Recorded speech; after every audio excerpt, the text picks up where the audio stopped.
Heroes first, veterans together, legacy forever. I want to thank you for joining me on this journey of getting to know our heroes on a much deeper level. I am your host, Josh White, and this is the Hero Front Podcast. Let's get after it.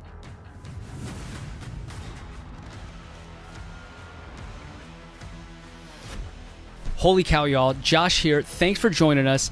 If you have time, you need to listen to this episode in its entirety. Go for a long drive, go for a walk, get outside. Well, I'm in Florida, easy for me to say. But here's the deal, y'all. I just got done spending an hour and a half talking with Master Guns Scott Stalker. This is the hero who runs all of Space Command. This guy runs the show. Now, your boy loves space, and so I had a plethora of questions, tons of questions, anything your average citizen would ask or want to know, I asked. We talked about his proudest Marine moment, what keeps him up at night, and his favorite airman. We talked about Elon Musk, SpaceX, and what the world would look like if China ran the show.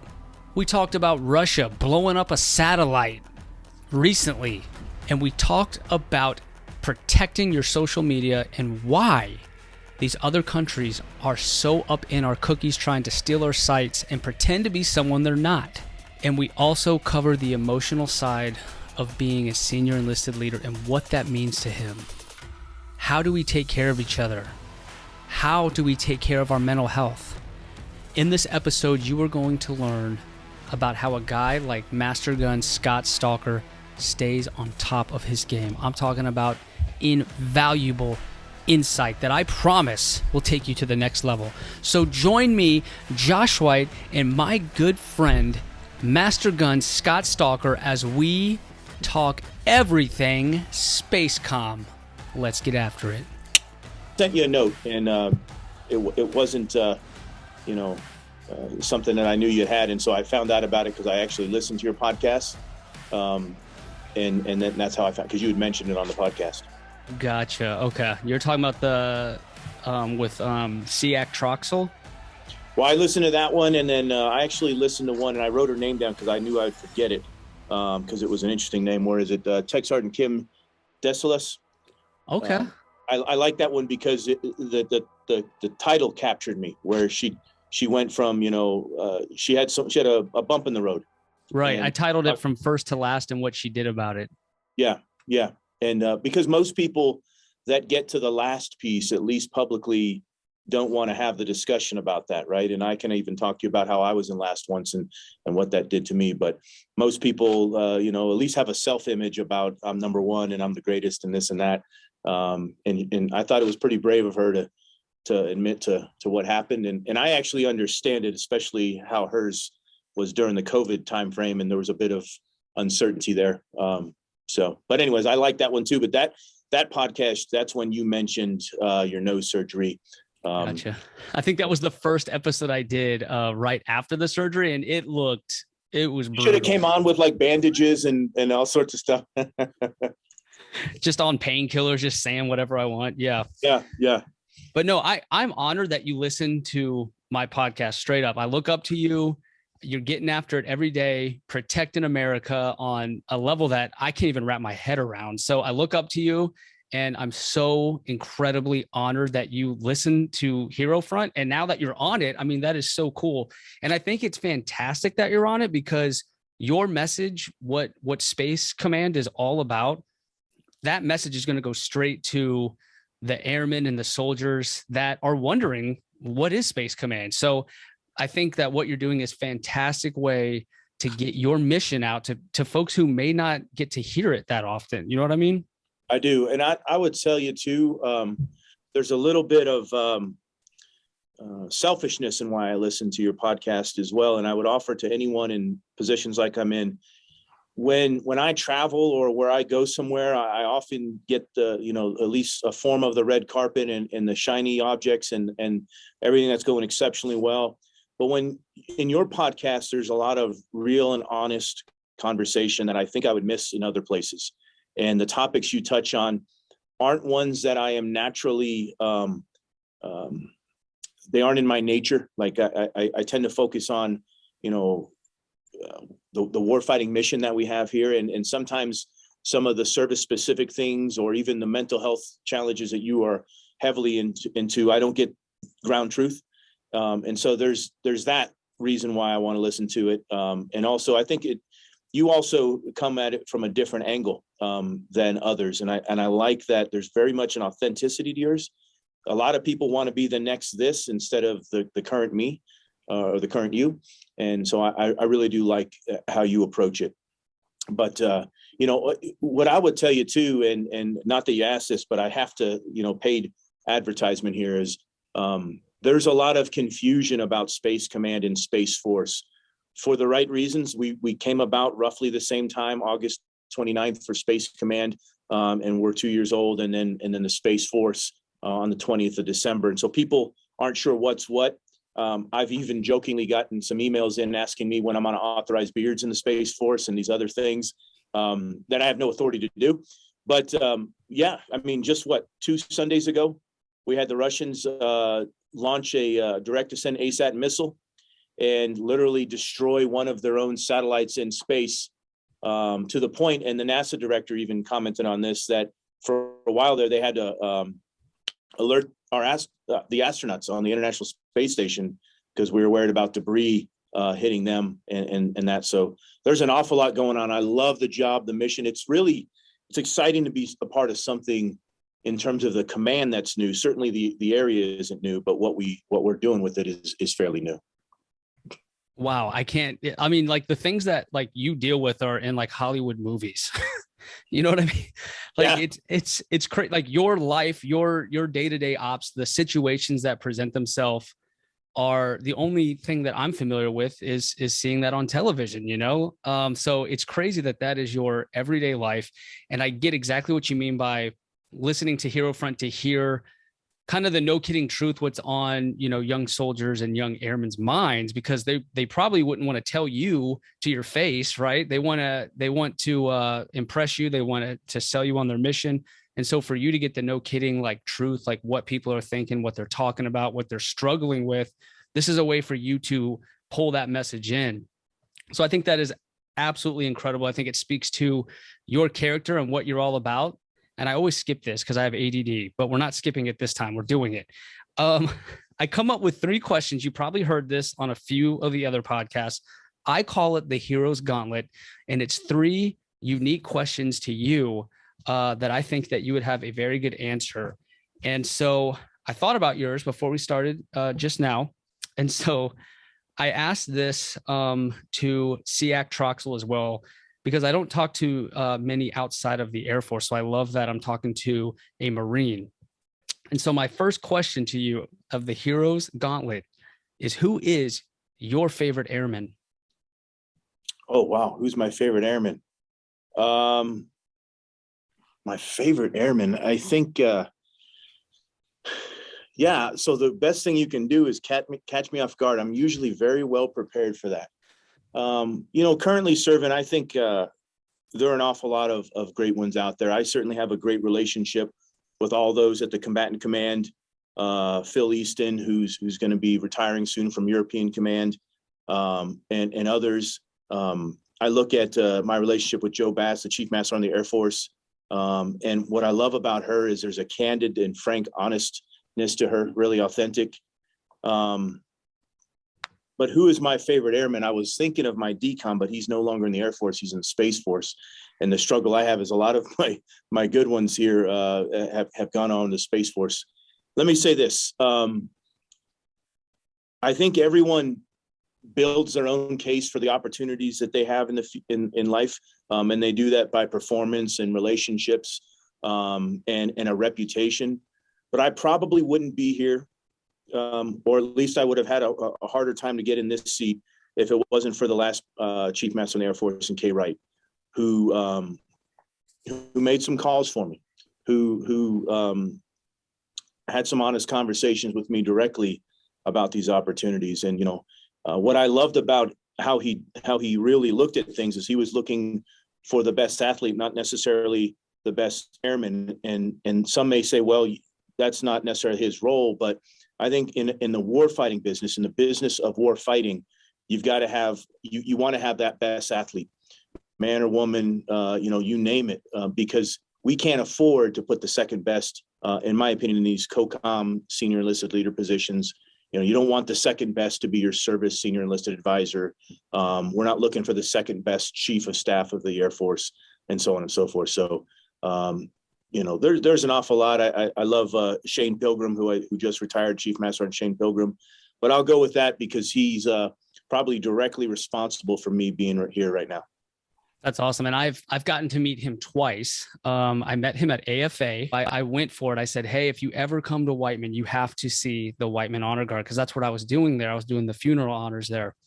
Yeah. And he said, you got it. I'm coming and we'll see it. And sure enough, 2 months later, he was in the Honor Guard in our building. And it was an absolutely incredible moment. He really is an awesome guy. And I listened to his podcast with you. That was how I found out who you were. And so that was a great episode. Yeah, he actually, when he was the SimSAF, he invited me to AFA and I spoke at that. And I didn't know going into that what I was getting into in terms of the audience. I was just this is my last job at Cyber Command and NSA. And he had me come down and that was awesome to do that. Very large crowd, an opportunity to speak to everyone there about what we do. And really looking at about information environment and how we were just kind of starting to understand the impacts of social media, of adversary influence, and what that does long-term to our psyche. Whereas, a kinetic weapon system, certainly it hits you today and damage is done and lives are lost. But over the information environment, the idea is to change opinions and a mindset, and that takes a long time. And so the long game is kind of how I see the information environment. So yeah, that was good. And I didn't go to this year's one, not because of COVID, but we have now the Space Symposium that's here. And so, I tend to go to things I'm invited to. That one is more of a service event. But I did go to our Space Symposium here. But you guys do a great job at those things. I think in many ways people look at that and they say, wow, the Air Force is kind of setting the standard. What I love about it is that there are a lot of junior airmen that are invited to it as well. And it's not just an opportunity for E9s and O10s to get together. It really is built on cultivating an environment that understands the priorities of the Air Force. I loved it. That actually, I was all in after that conference. I mean, younger airmen need to know about it. I preach it to everyone that'll listen, because just the insight that it gave me, the conversations I would have, like I sat at a table with Chief Bass by complete chance, got to know her, got to talk to her, hear her vision. And so like, they kind of bring you into their world, and so it really is a special conference. All right. Question number 2, what keeps you up at night? What keeps me up at night? Well, I have a now 3-year-old who just turned 3 2 days ago. And I have a 1-year-old. Right there with you. What's that? Right there with you. I have a 4-year-old and a 2-year-old. Yeah. And if Secretary Mattis didn't already say nothing keeps me up at night, I keep the enemy up at night, that's what I would say. But what keeps me up at night in terms of this mission is I don't actually think the Chinese wake up in the morning and say, let's start a war. I don't think the Russians do. And I certainly know that we don't. But my concern is that there will be a misunderstanding or confusion and something happening in space on accident that can lead to greater challenges. And so that's something I worry about.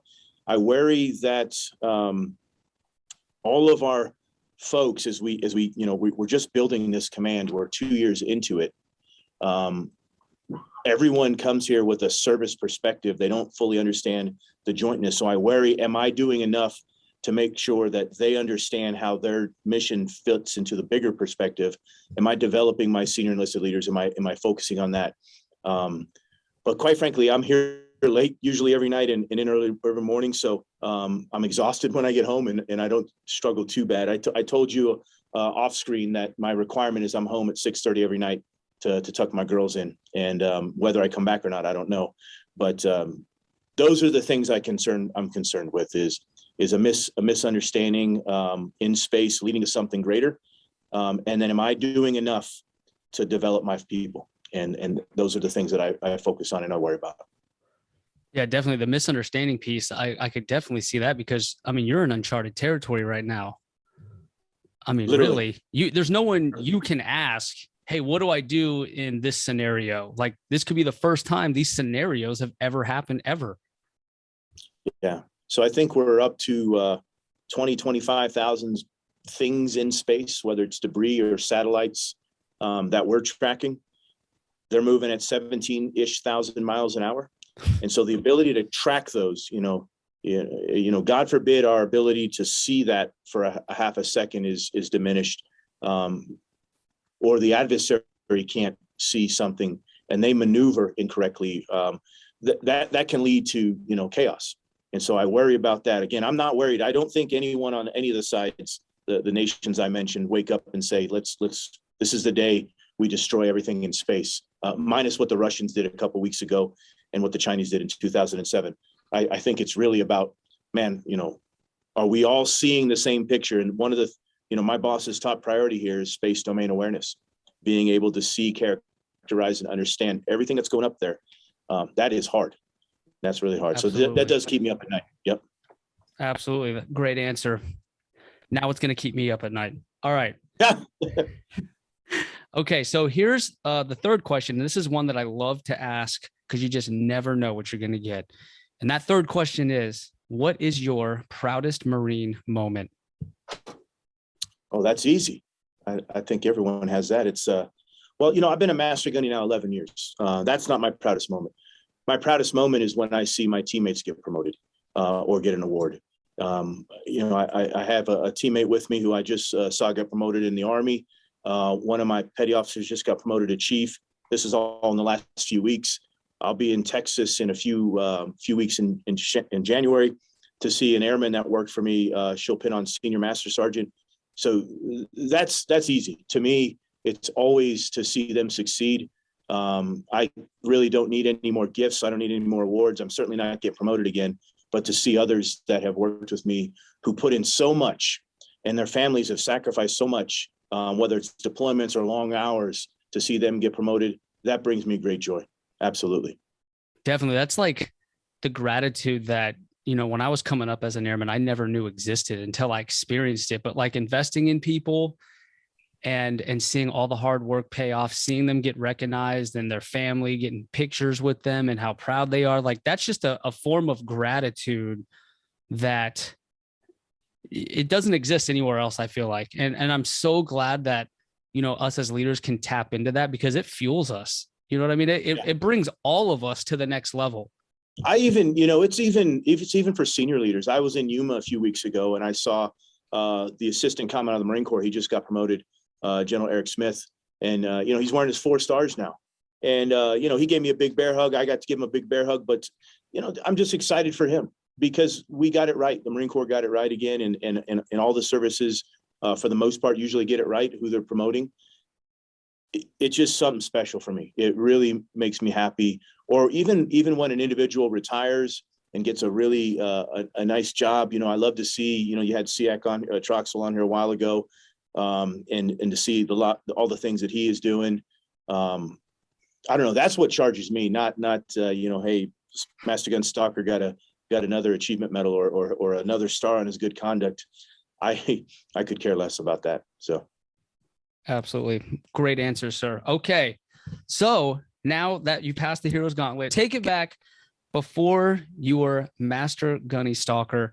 What led up to this point? I know you had a very long career. You've been in for quite some time now. But just some of the highlights of your career and how you became in charge of Spacecom. Yes. So, let's start with coming in dead last in my intel class. Dead last. And to the left of that, why I came in dead last is because I was a slightly cocky high school kid coming in who found academics easy naturally. And so I never had any work ethic. Graduated high school year early, came in the Marine Corps, and signed up to be infantry. And as you know, you go to boot camp, you take these tests and they test your aptitude. And I have jokingly said that I was sober that day. So I had a decent ASVAB score and they said, hey, we're going to put you in intel instead. Well, I go to intel school and put zero effort into it, because why should I? I just never had to. And of course, smacked me in the face quickly, and I was 30th of 30, dead last in my class graduating, which meant when I had the assignments, I had the last pick.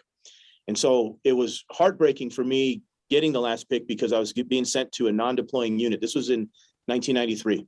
So I wasn't going to a unit that deployed. I was just going to stay on the base and do nothing.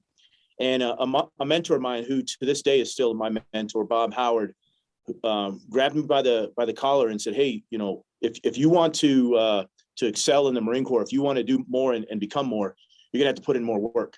And I listened to him, and I still do. Matter of fact, I probably get 2 or 3 emails from him a week still. And so luck should have it. I started working hard and putting in the work, coming in a little early, staying a little late, understanding what was going on, briefing the 06 commander. And then an individual breaks his ankle at one of the deploying squadrons. And my gunny said, "Hey, Stalker, do you want to go?" I said, "Absolutely." And the rest is history. I literally found myself weeks later in Somalia, out at, literally on Afgoye Road, in the middle of a pretty intense situation, 18 years old. And then many years later, as a newer master gunny, and this leads to how I got here, is I was given the opportunity to do a briefing to a very senior general officer. And what I didn't realize is at the time was this individual was soon going to become the director of DIA, Lieutenant General Vince Stewart. So I was giving him a presentation and update what we were doing in Marine Corps Special Operations Command. He liked the brief. We stayed in touch, so kind of had that relationship, that professional relationship. And years later, he asked me to come serve with him at DIA, at the Defense Intelligence Agency. That led to an opportunity a couple of years later to interview for United States Cyber Command and NSA. Admiral Rogers allowed me to come on there and be with him on the team. And then a few years later, having the chance to do this. I'll tell you though, when I got the call to interview, having already been a COCOM CISO, I was pretty sure I was the throwaway COA, what we call the throwaway COA. And I had in my heart, I thought, okay, they're going to replace Chief Toberman with an airman. That's the tradition that goes on here. And so all I did was kind of interview and play to my strengths, which is warfighting and leadership, building a team. And this was during COVID, well, as it is right now. So I'm on his VTC. Didn't know General Raymond, never met him in my life. I knew who he was, but I didn't have a relationship with him. And so that I just kept on hitting on those issues, and I flat out told him, I'm not a space expert, but I'm a warfighter, and I will absorb all the knowledge that I can when I get there. But how I view it is we've got to take everything we do here and translate it into warfighting. And so that he called me a few days later and said, "Hey, I'm picking you." And so the rest is history. But like the podcast you had before, and we talked about that, where you've seen people who have had bumps in the road. I did early on in my career, where dead last in my class, and now serving here. And so sometimes all of us, we need that little shake and to get back on track. And that's what I needed then. Definitely. So you also talked about how my podcast is big on mental health, which is true because, I've a lot of the trauma I had as a kid growing up, all those things kind of resurfaced when I joined the military, and I had to work through some things. And so that's why I'm an advocate for one, because I'm trying to help reach back and pull up anyone who needs that extra lift up out of that hole that they might have found themselves in, like I was in. Has there ever been a point in your life? Because I mean, you talked about being dead last that one time, but for the most part, I mean, you've been killing it. Has there ever been a time where you struggled, needed help, asked for help? And if so, what are the things that you practice to stay resilient? So I think for those of us that have deployed in combat, and I think there are many differences of this, and you can read Rex Grossman. He talks about on killing and how there's a difference between doing it at 30,000 feet and then all the way down echelon and doing it with your hands. So being in a lot of combat operations, I remember my last one into Crit. We were there for about 13 months and living outside the wire with the Iraqis, with the Iraqi team that we were training. And coming home for me, I just felt like I don't fit in with society. I don't really think they appreciate what we're doing there. I was much better with my team. I had 12 Marines and a Navy corpsman. And then later we had the 25th ID assigned us some infantrymen as well, as things got a little bit hot and hairy. So what I found is I needed to do a self-assessment, because I think a lot of people can tell you, hey, Scott, you're doing well or you're not. But I realized quickly that I kind of felt like I was viewing society from the lens of a movie screen. I wasn't actually there. I was still kind of in Iraq and in the fight. And so I just happened to be having one of my checkups, and I said, hey, I don't know, like, I don't think I have PTSD. I'm not going to self-diagnose what I have, but I don't feel like I'm here. And so I have had a lot of conversations in this job, assigned myself to see a mental health professional to look after, myself. And it's something that's ongoing. It's, occasionally I'll just pop into the chaplain's office now and say, hey, can you give me a vector check? But yeah, I did. You talk a lot about books. You got books there behind you. One of the things that really changed my perspective is Man's Search for Meaning by Viktor Frankl. It's a book everyone has to read. It is my favorite book ever. It is an incredible read. This is an individual who went through the most horrific situations as a Holocaust survivor. His wife and his kids were executed. And he talks about post-traumatic growth and how he was able to have something and find meaning in life. And that was his key thing, is how do you find meaning in life? That's what we all need. And so that's kind of what I've been able to focus on, is what is my meaning? What is my purpose? What do I add value to everyone? Because I think anyone that's gone on these deployments and had to bury their friends, one of the things that I do anytime I'm in DC is I go visit my brother-in-law who's buried there, and all of my teammates who were killed in action. And I usually don't like people there with me, because it's very emotional for me to think of my brother-in-law who was shot in the head in Iraq, and Eric Christensen and all on and on, Shannon Kent, and you name it. I think the reason I don't like the word PTSD, the post-traumatic stress disorder, is because it implies that a natural reaction to an unnatural act is a disorder. I don't think it is a disorder. I think it's post-traumatic stress, and we all deal with it a certain way. But like any type of injury, you got to get it healed, and you got to see an expert to get fixed so that you can get back on track, so you can find your purpose. So yeah, I do. I have. I don't have a current schedule where I'm seeing someone today, but I do stay close with my chaplains and talk to them. Matter of fact, my chaplain from 7th Marines, almost of 20 years, I still talk to this day. Oh, that's awesome. Yeah, those relationships are huge. Yep. When I was an airman, I didn't really realize it. It wasn't until I got older when I was like, okay, yeah, I miss my family. I miss my friends. Like, there's a void there if you don't foster those relationships. Like, I mean, you had a chaplain for how many years? That I stay in touch with? Yes, sir. Yeah, since 2003. Wow. Bill Devine. Yep. Yeah. 2003. That's awesome. Because you ultimately grow from all your wounds. If you have someone that likes to compete in powerlifting, or at least has when I was a little younger, you put on stress, you overload the neural system, you lift more weight, and through that you grow, that traumatic stress you put on your body. I think we can all grow from this. It's certainly going to always be with you, and there's variables. I didn't go through the worst of things, and I didn't go through the best of things either. But how you deal with it, and you go back to, now, based on this, what is my purpose, and how do I find meaning in what I'm going to do?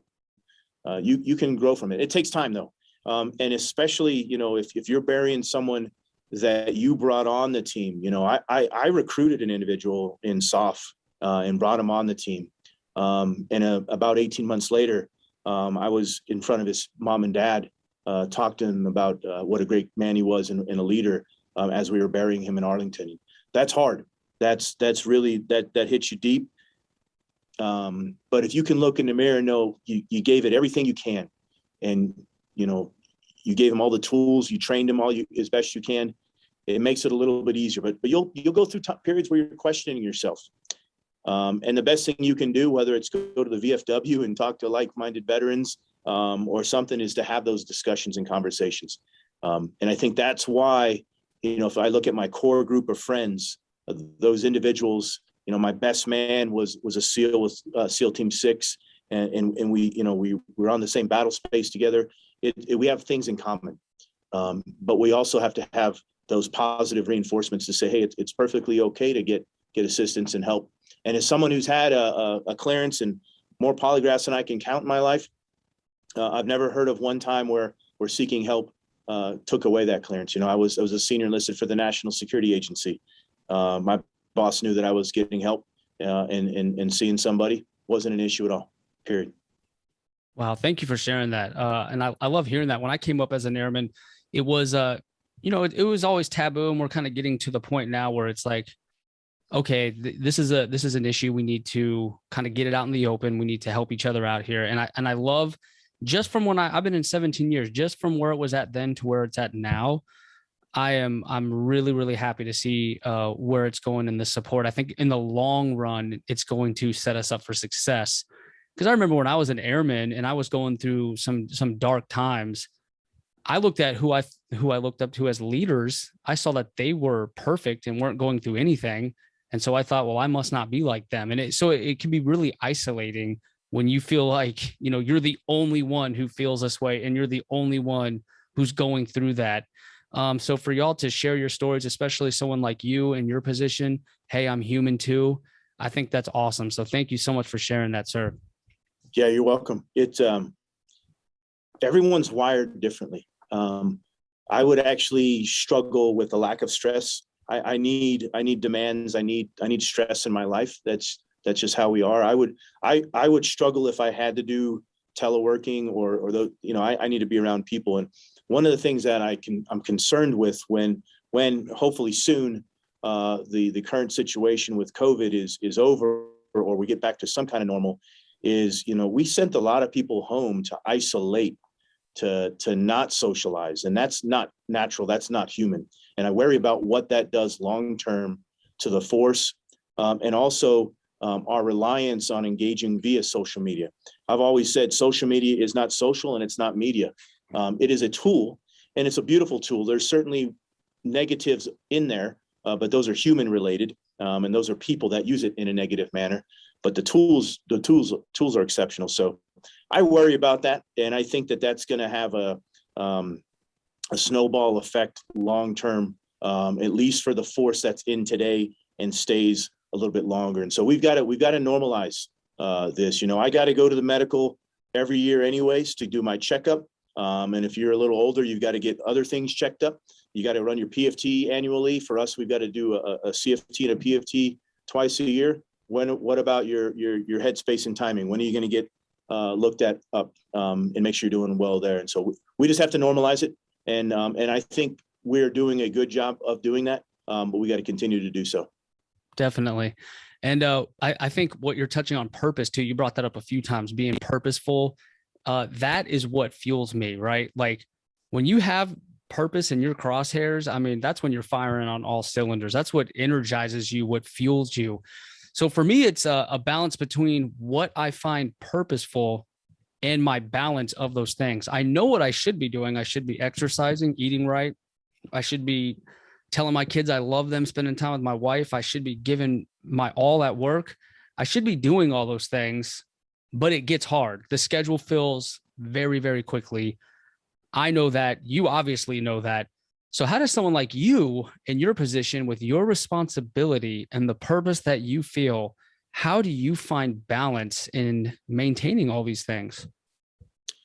You have to be ruthless with your time. And what I will tell you is we use the term work-life balance, and that implies 50-50. There is not a single leader in this position, yours, I'd imagine, at all, that can give the same amount of time work and life. What you've got to look at is quality. And so when I'm with my wife or my children, that has to be quality time. 2 weeks ago, taking my daughter to the zoo, my daughters, and my wife to the zoo, leaving the phone in the car. And, having my kids feed the giraffes, those are memories I'll have forever. No one's going to say, hey, Scott or Master Guns, if only you put a couple more hours into those meetings, or watched a few more PowerPoint slides. Those things, that doesn't happen. So it has to be balanced from a quality, not a quantity time frame, and then ruthlessly getting after what are your priorities. Next year, most likely, is my last full year active duty. And I'll probably retire in 2023 unless they throw something at me, and that'll put me at around 31 years of service. And so going into that, I've already kind of laid out what are the things I need to do. And the first one obviously is finding time to properly advise my commander, which means I'm reading, I'm keeping an eye on what's going on, and then ruthlessly prioritizing engagements with the services and talking about what we're doing in space, and then developing our people. If it doesn't fit in one of those three bins, I may get to it, but I probably won't. And so just being ruthless with that prioritization, because and my team, you've talked to them, the amount of requests for my time from CEOs of companies, we get several a day. Hey, can I get 5 minutes? Can I talk to you for an hour? Can you fly out and see me for this? It's impossible to do it all. I joked about this. We've got 5 events on the 11th of December coming up. That's a Saturday alone. And I said, hey, well, we're just going to do 2. There's no way we can do all of this. And so your evenings quickly become, part of work. You rarely will get a full weekend off. You rarely get a whole week without some kind of social engagements. You just got to be ruthless. Does it fit into something or one of those bins? Can I delegate it? I've got a lot of great enlisted leaders here. Maybe they can take it for me. And that's why I've got to develop them. And so I think you just got to be ruthless with it. This is an opportunity to talk to a leader in the department, to talk to the department about what we're doing at Space Command on leadership, resiliency, all those things. There was no way I was going to say no to this. But if someone wanted me to talk about, service type things, and that was all, I'd probably defer that to the services and say no to that, because I'm going to stay within my lane if possible. Oh, that's awesome. So yeah, every day is a new battle then. Every day is a new day full of decisions, because like for me, I struggle with telling people no. Like I hate letting people down. I hate saying no, but it sounds like in a position that you're in, you're having to say no a lot, because you're one person with X amount of hours per day, but you're getting asked to do, a week's worth of work every single day. And how do you sort that out? And how do you accomplish it all? Right? You can't do it by yourself. You have to pick and choose. You have to delegate. So every day, I'm sure, is very interesting for you. What is a normal day like for you in the office? Yeah, and I'll get to that. I will say this. I don't say no as much as I probably should. But what I do say is, hey, we're going to have to push that out. So, our calendar, what is it, December 6th today? I think it is. December 6th. Our calendar. Yep. So we've got things in April and May on the calendar already for next year. And so we'll do that. But a normal day, I'm really proud of actually what a normal day looks like, because there is nothing consistent about it. But I'll tell you this, when I don't have some kind of engagement first thing, normally I'm not in, at 0 dark 30, but there are some times I've done a podcast on here before, I think at like 2 a.m, because it was with New Zealand. And so there are times when things are happening where long hours, when Russia was doing what they were doing, we were here on a Sunday till 10 p.m. And so I really am proud of the fact that if I don't have to be in super early, I won't be. I'll try to get my rest in. I'll try to PT early in the morning. But a typical week, there's usually a commander's update brief, and there's usually what we call a JDIR, a Joint Directorate update. So those are 2 of the engagements that I'll normally have. And then there's an awful lot of engagements I'll have with the CX office, with CZ, with the COCOMs and the services. So trying to not get into the tactical business of the service components, but really focusing on the up and out. And then probably one, if not more, several times a week, doing some kind of PME engagement where I'm educating the force on what's going on at Space Command and then in the space domain, because there's an awful lot of people that don't fully understand it. We wouldn't be able to do this engagement now if it wasn't for some space-based capabilities. And so that's a focus of mine too, but that's where it is. And And then I spend an awful lot of my time reading the intelligence reports that come in, the operational summaries, because I just don't think in these jobs you have a lot of time to prepare for tomorrow. And so if my commander calls tonight and says, "Hey, Master Guns, I need you to go have this engagement with whoever," I'm prepared already. And so there's a constant state of preparation by keeping track of what's going on, by reading and knowing the operational environment. So there's also another key factor I'm hearing over and over again, and that's preparedness. And before, when we were setting this meeting up, I talked to your exec there and I said, "Hey, what stands out about Master Guns to you?" And they said preparedness. Preparedness is something that they have noticed you focus on, you make it a priority. Is that something that's come natural to you, or is that something you've really had to hone to survive? Well, so let's take it this way. I'll answer it in almost a question. You have done many podcasts now. This one being better than your first one from the perspective of you understand the intricacies of how to set it up and how to do it. You understand the flow of the conversation and that sort of thing. This no longer for you is a job, although you could certainly translate into a job later and financially do well. If you can get an audience, to really be fascinated by your subjects. So because it's something you love and enjoy, you're good at it. I genuinely actually love what I do. And because I love what I do and I want to know what the adversaries, our competitors are doing, I want to know what we're doing. I want to know what our people are doing. I want to understand training. I want to understand policy. Preparation comes easy because I would feel lost if I wasn't, doing that. At a COCOM level, you don't have an awful lot of troops. We have less than 100 enlisted individuals at the headquarters. It's very heavy on officers, and those officers are at least 06s and above. And so this idea that I'm going to, take care of the troops, so to speak, yes, a priority, but I don't have a lot of them. And normally the troops that are here have a very high echelon of chain of command where they have an E7, an E8, an E9 in their chain of command and officers as well. So preparation for me is just it's like a passion. I want to know what's going on. I really enjoy. I remember I was in a country, I won't be able to say where, but my boss sent me a text in the morning, and I get this text and he said, "Hey, Master Guns, I need you to do the brief with the ambassador. I'm not feeling too well." That made me that just to hear that, that's incredible, because that individual who was a very senior general officer had confidence in me, didn't need to tell me what to do, how to do it. He knew I had it. And that's because of the preparation. And I think most people in these positions really need to understand that's where we've got to be. And that's how we got to step our game up. We've got to understand we're not in these jobs for the sake of it. This is about warfighting. We wear the uniform to deter conflict, but if we have to get in a conflict, make no mistake, we got to win.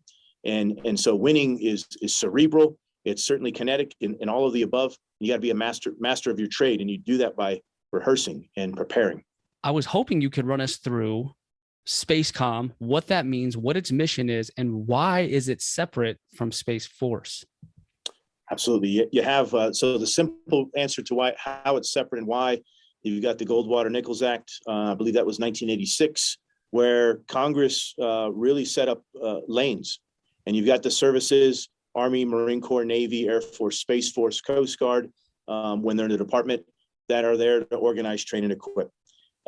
What does that mean? That means basically bringing in talent, hopefully retaining talent, training them to be basically trained in their MOSs, ratings, AFSCs, whatever joint term you want to use, and then presenting that to a combatant command. And most of us are familiar with our time at Central Command. That comes natural. But now we have it where the Space Force, as the predominant force that will create service members that understand space, they will predominantly provide their individuals to Space Command, but they'll also provide, excuse the lights went out here.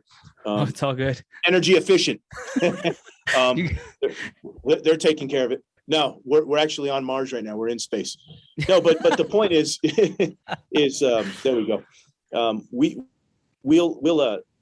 We'll take those individuals, and really at here have a joint force where we have the soldiers here. My commander's a 4-star Army soldier, and I'm a Marine, and apply that, taking the authorities that he has, hopefully to deter conflict in space.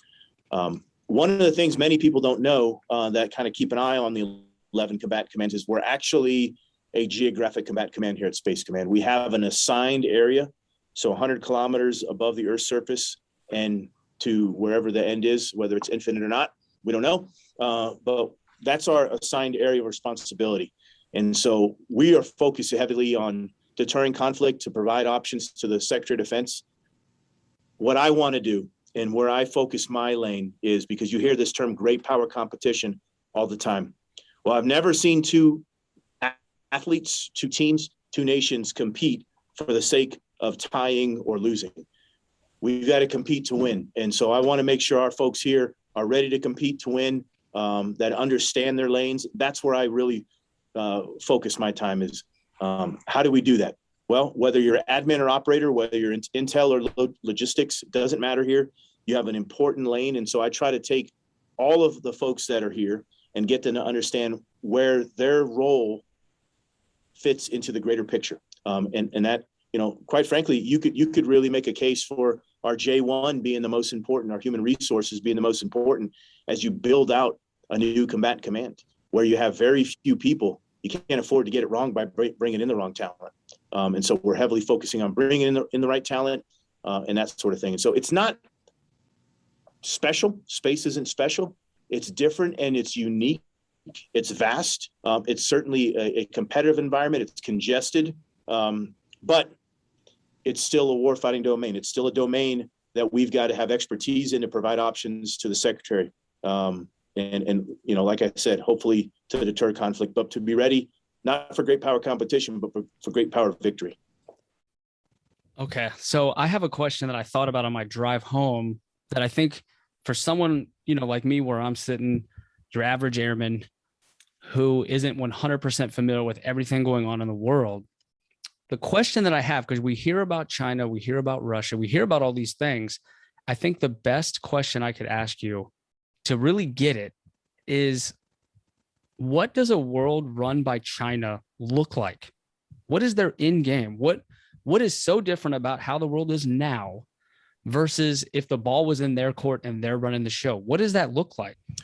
That is a great point. And, this is the whole conversation about when we had the USSR and we had Rocky versus Drago. We knew who the bad guys are. We know who the good guys are. I don't think actually China is on that list of bad guys. I think what we need to be focusing on is the PLA, the People's Liberation Army, and the Chinese Communist Party, the CCP, where Xi Jinping, he runs the Chinese Communist Party, and then understanding what the perspective he comes from. He comes from an upbringing where his father was publicly criticized, and so he has a bit of shame in him. He comes from an upbringing where his sister took her own life, and so there's sadness and deep sadness from that. And then he comes from a background where he applied to be a member of the Chinese Communist Party 10 times until he finally got in. And so there's that resentment, that's probably inside of him individually. You also have to understand the Opium Wars and the great 100 years of the Depression era of China to understand where they see things, because we've got to understand where they see things. You understand what they're doing in the Northwest with their Muslim population and how that is. And so what I would tell you is China itself, not necessarily a negative. We want to protect and have our way of life. And I think the way the Chinese Communist Party would do things where, for example, the national security law, I believe of 2017, dictates that any business or company in China or doing business with China has to turn over their information at any point. And this is why I always had some issues with TikTok is, hey, if China wants, they can take your information and your data. And so I think it's the fact that you have a repressive government who will basically tell you how to live.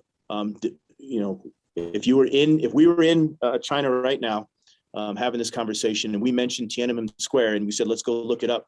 we wouldn't be able to see it. Almost like 1984, in the book 1984, where history is daily erased, that history is erased. And so I think what we want, is what we have in the United States, where we have great debate, we have professional disagreements. We certainly have our bumps in the road, and we've got to get better in some things.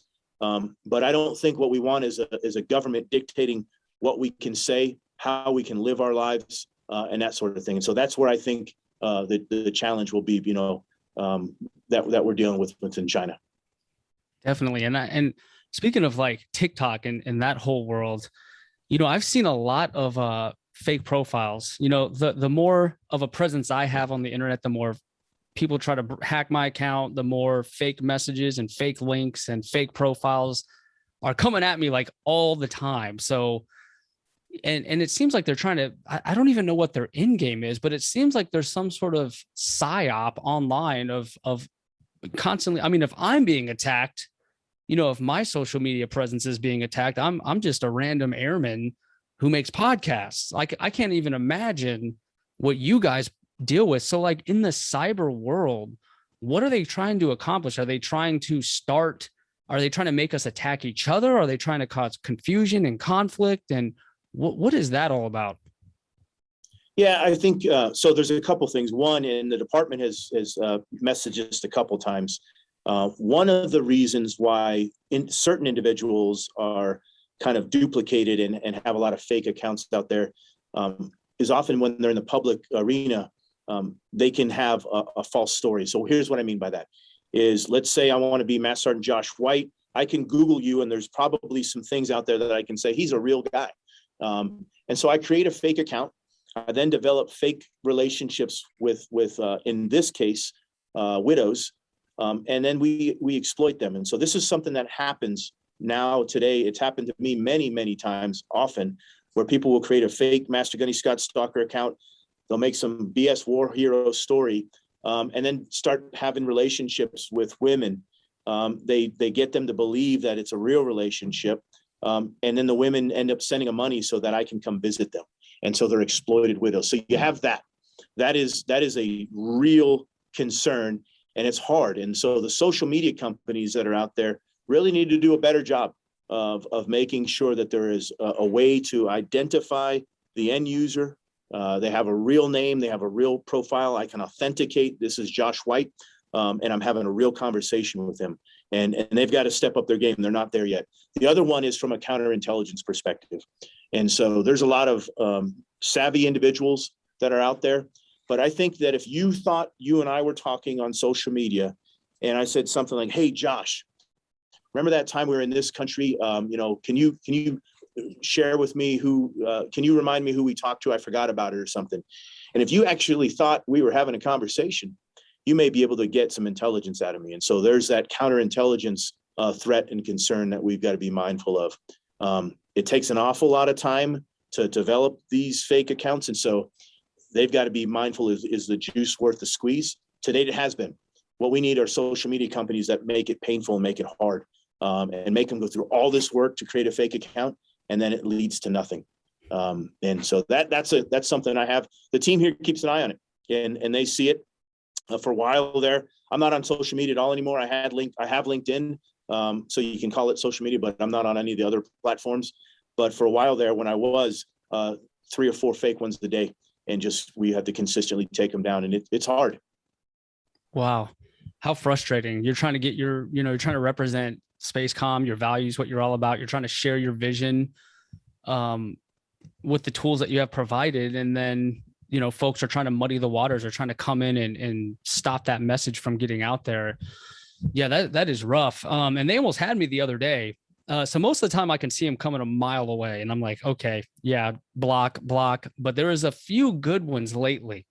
And so I'll tell you what happened. So the good one that almost got me was a friend of mine had her account hacked, thought that the account I was talking to was the real person, but it in fact had already been hacked. The real person made a new account, but the hacked account said, "Hey, you need to report this other account. That's not me. And and by the way, to validate that it is me, I need you to click this link. And if you click this link, it sends Facebook a message saying, 'Hey, this is me.' It'll validate it and we'll be all good." And I thought, okay, well now I know you're BSing me because I checked, I got the email, I saw the link and I said, this isn't right. But I thought, my God, I thought I was talking to the real person when in fact the account was hacked and they're pointing to the actual real person now and saying that's the fake one. That was next level to me. I have not seen it go to that point. And her name's Ashley Glass. I've master sergeant friend of mine, and I felt so bad for her because once you lose that account, it's gone.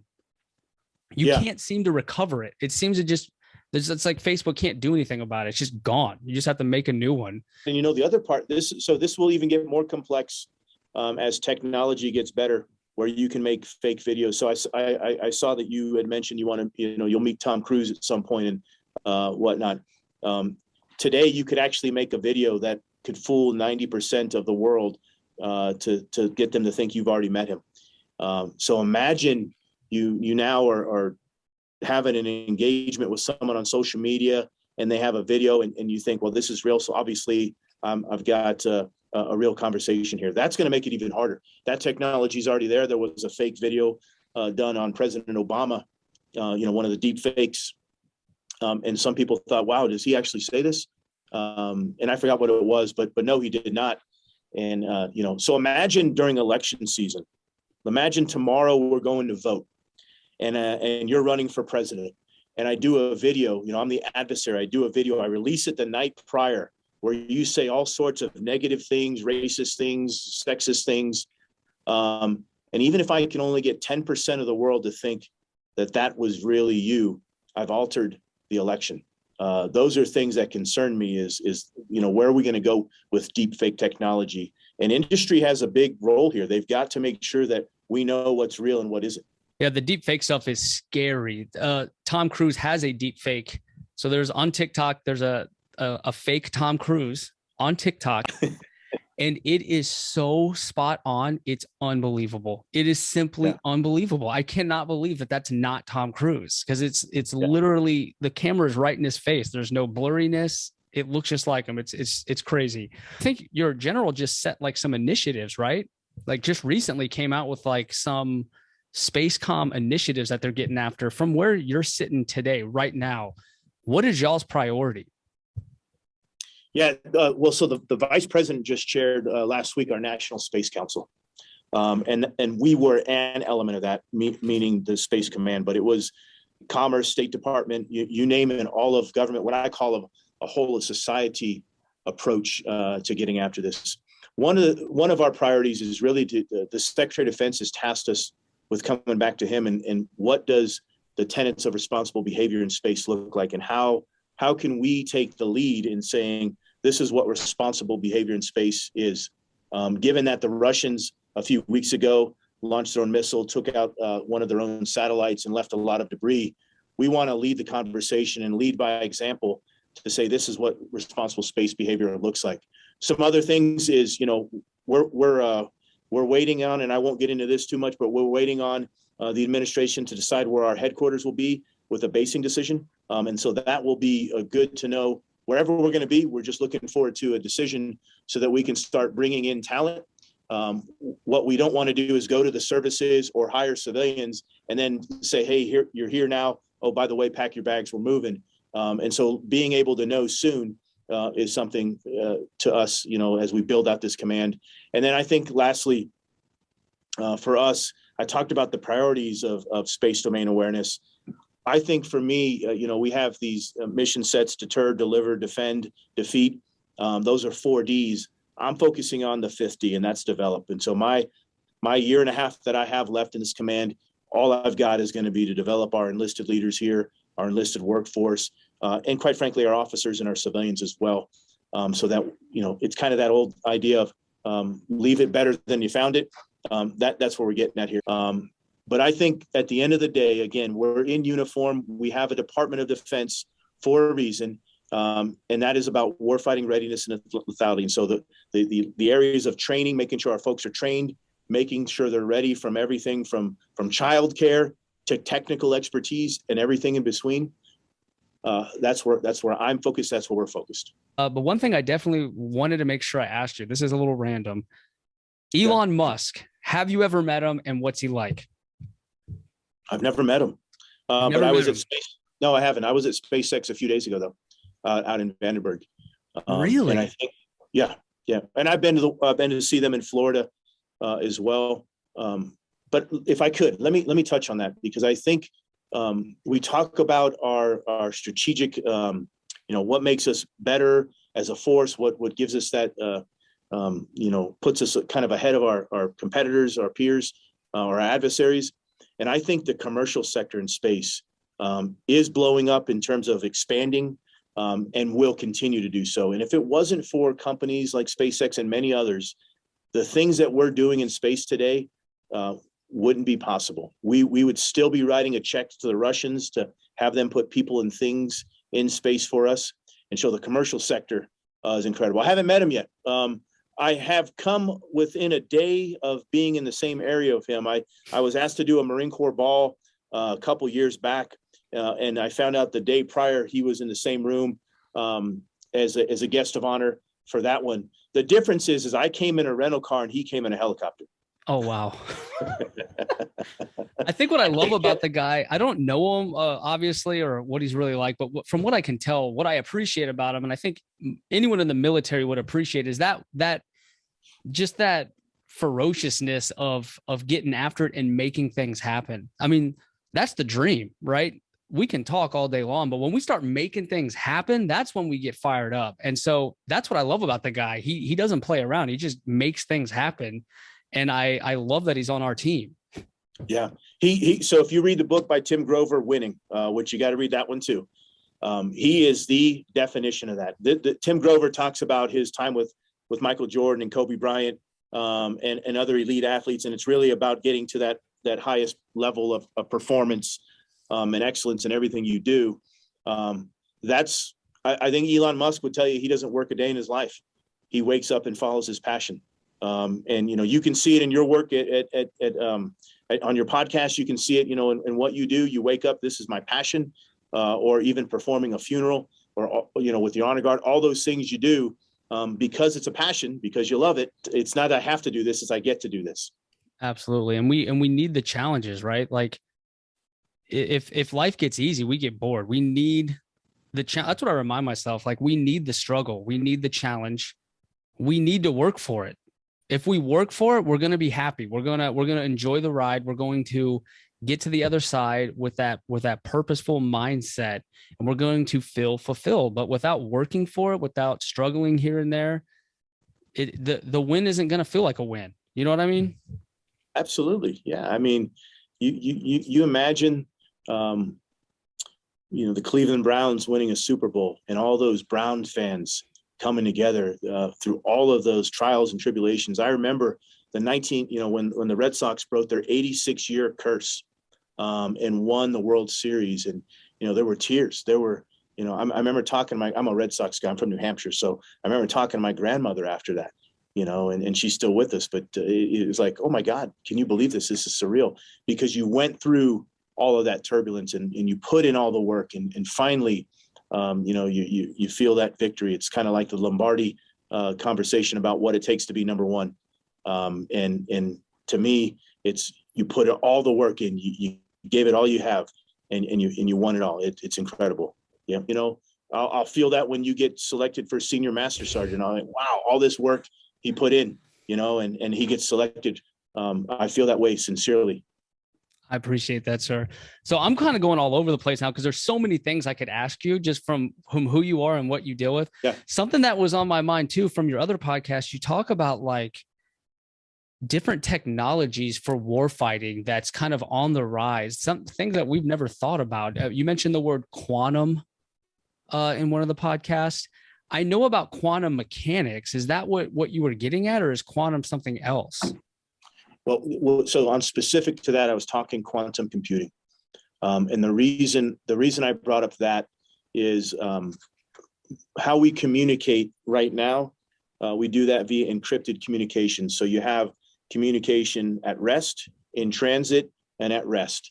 And throughout that whole time, it's encrypted. So if we wanted to have a private conversation and not have anyone know, we would have that. The commercial provider encrypts. We have that in our satellite communications. We have that in all our communications in the department as well. You know, whether it's Nipper, Sipper, JWICs, you name it, things are encrypted.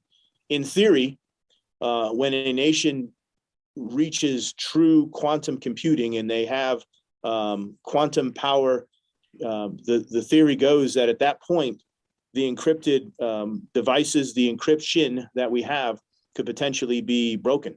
And so that would give an adversary the ability to completely understand everything we're talking about, and potentially, you know, render our indications and warning, the capabilities we have, the communications, the secrets, the classified information we have, it would make it null and void, in theory. So yeah, I do read a lot about quantum computing. Quite frankly, though, if you read about quantum, it can blow your mind. It's very hard.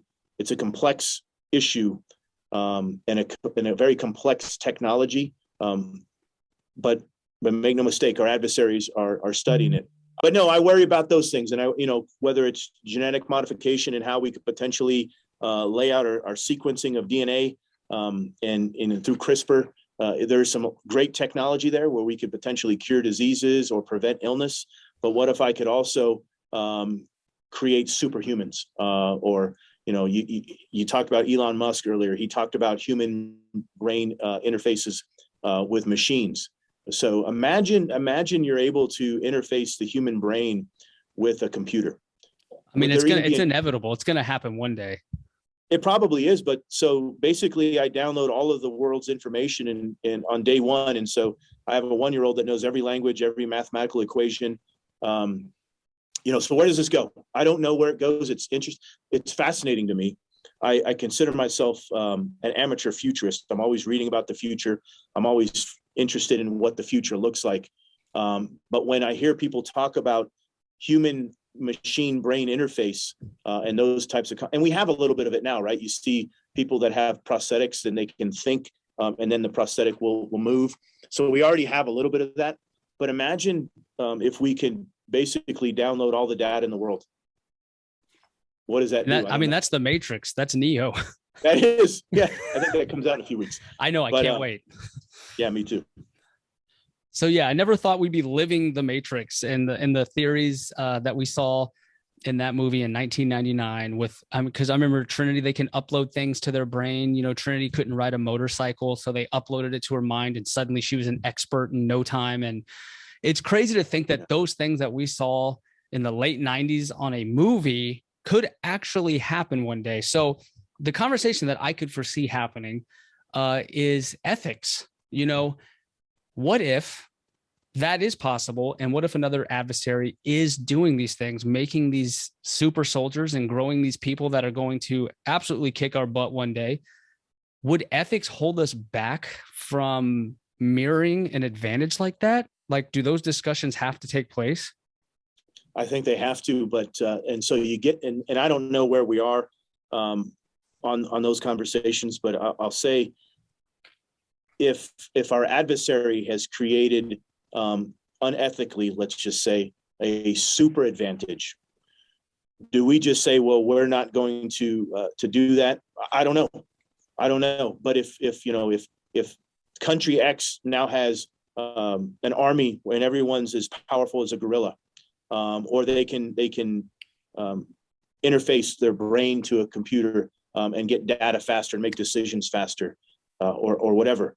I think the ethics are one, how do we get there?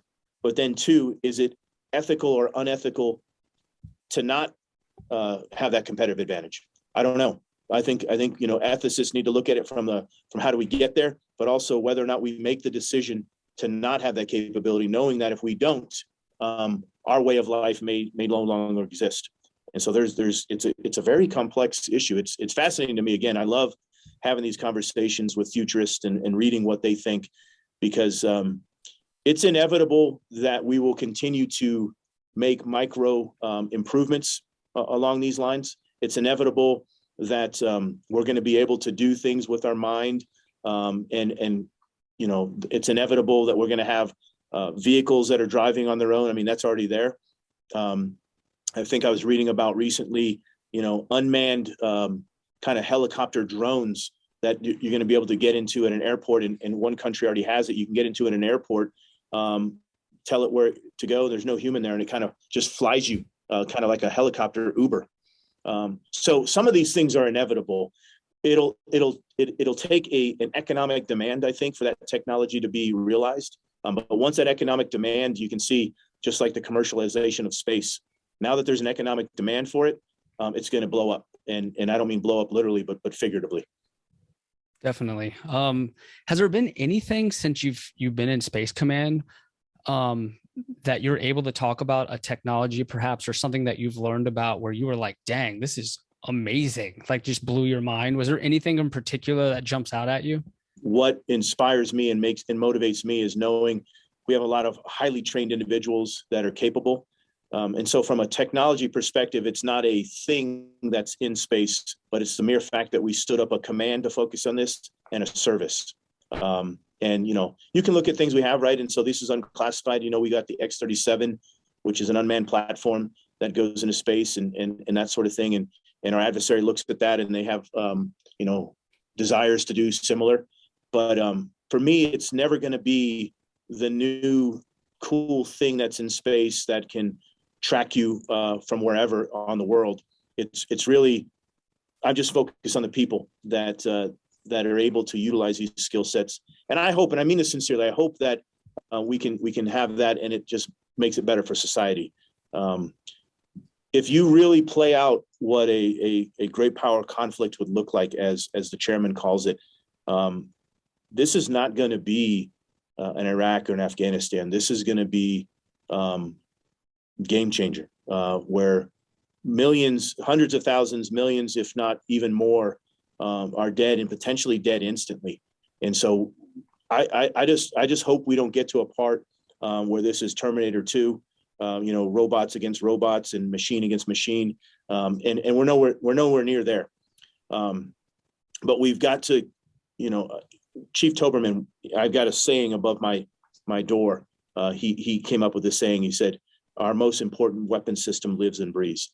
And in a command that deals with things in space, things you can't touch, the things you may not be able to see, we can sometimes lose our focus on that.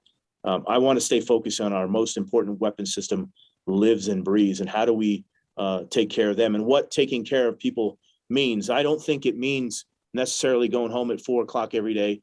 It means that their awards are done on time, that their evals are done on time, that we brought them onto the command through an onboarding process in a professional way. That's taking care of our people, not kind of the what I call the bumper sticker thing that's out there now, and dignity and respect. And what does all that mean? It means actually doing something proactively. So a little bit off topic there, but for me, there isn't any technology that I can make late breaking news here. But I am proud of the people that are engaged in what we do, and I'll continue to be so. Yeah, we can't lose sight of that. We can't lose sight of the humanity, So really your answer is the people, seeing what they're capable of. Yeah, 100%. Yeah, it really is. And I think, what makes me proud is when I have my engagements with the COCOMs or the service senior enlisted or even the SEAC, that's never lost on any of them, on any of us. It is always about the people. There are ways to do that. There are different ways to do that. I think for me, it's again, not getting to the bumper sticker of it. It's holding them accountable. It's training them to standard. It's focusing on our warfighting missions. And then everything in between that, readiness of the family, making sure each individual knows where they fit into the mission set. And that takes a proactive, effective communication strategy. It can't be just send an email out and hope everyone gets it. It has to be kind of by design, not by accident. Absolutely. So we're going to come to a close here. We're coming to a wrap. I don't want you to miss out on seeing those beautiful kiddos of yours, because I'm a relatively new parent, just like you. I have the 4-year-old daughter and I have a 2-year-old son. And so we both had kids later in the game. So I totally have that in common with you, and I totally get that. So I don't want to hold you up from that or miss that. And so we're gonna come to a close here. So the last question that I have for you is, what is next after Spacecom for you? Yeah, good question. My wife would love to know that answer too. Here's the advice I was given a long time ago and recently is I'm going to dominate my battle space. I will be the greatest and the best senior enlisted leader that I can be here. If the service, the Marine Corps or the Joint Force says there's an opportunity, then I will have a conversation with my wife and say, do we want to do this collectively as a team? And then we'll make that decision. But no matter what, you, I, and everyone listening that's in the service will at some point transition. And so I am, while my foot is on the gas pedal and I'm going 100 miles an hour and my rucksack is still on tight, I am focusing on, what is next for me and what does that look like? And so I have a lot of ideas, what that'll look like. But I know one thing, that wherever I'm at, whatever I'm doing, in some lane, in some way, there'll be a way to give back. And I looked at the challenges I had as a young boy growing up and a young man, and I didn't have necessarily that strong father figure. And so one of the things I want to do is have an opportunity for individuals who may have made a mistake in their life and may be on the wrong path, to mentor them, to get them back on their game and to give them opportunities. And so whatever I do, there'll probably be a national security piece to it, whether I'm a consultant or you name it. But I don't care what I'm doing, as long as I've got at least something where I can give back, because I would feel empty. I would feel without purpose if I didn't have that piece to me. Is there anything that we did not talk about, any message or final thoughts that you would like to share? I would say this, for whoever's listening, for whoever is trying to be the next Josh White, Scott Stalker, whatever the case may be. At the end of the day, find your passion and do that. Whether you work in public affairs and you like taking photos, because that is where you're going to be excellent at. I would struggle a lot if I had a 4-hour work day and working from home. I can't do that. I would lose my mind. My wife would tell me, you got to go do something else. And so if you find your passion, I think if I read right in your career, Josh, you started off, were you doing maintenance or something like that? I was aerospace ground equipment, which is the support equipment for aircraft. So yes, sir, I was on the flight line as maintenance. Right. And at some point in your career, you made a decision, hey, maybe this isn't for me. I did. It's not a bad job. It's just not Josh White's job.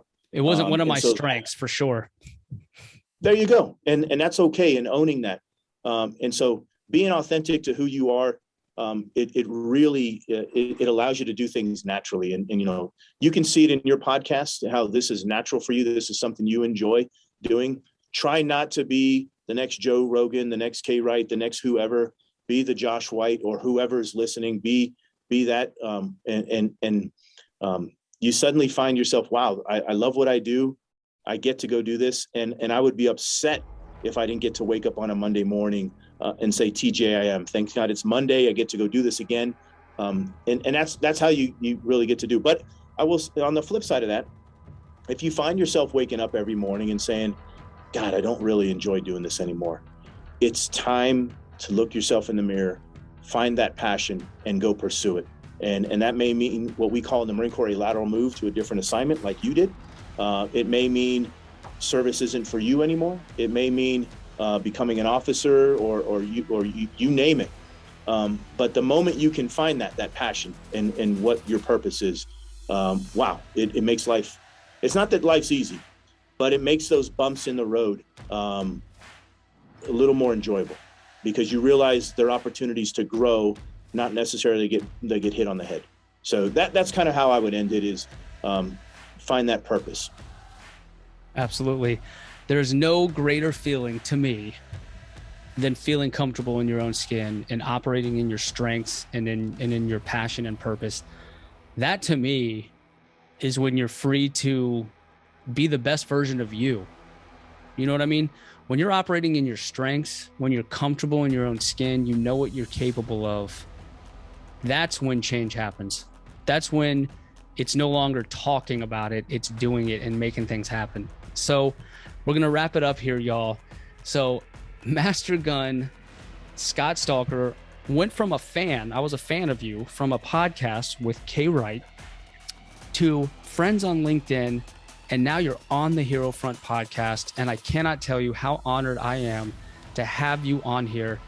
Your team, super professional, incredible team that you're operating. You are one of the most dedicated service members I've ever met. And I am so glad that you're on our team. Because you're on our team, I can sleep at night. I can sleep at night because I know Master Guns Scott Stalker is freaking killing it out there. So I want to thank you, sir, for everything that you're doing for us. And thank you for coming on the Hero Front podcast. Thanks, Josh. Semper Fi. Take care.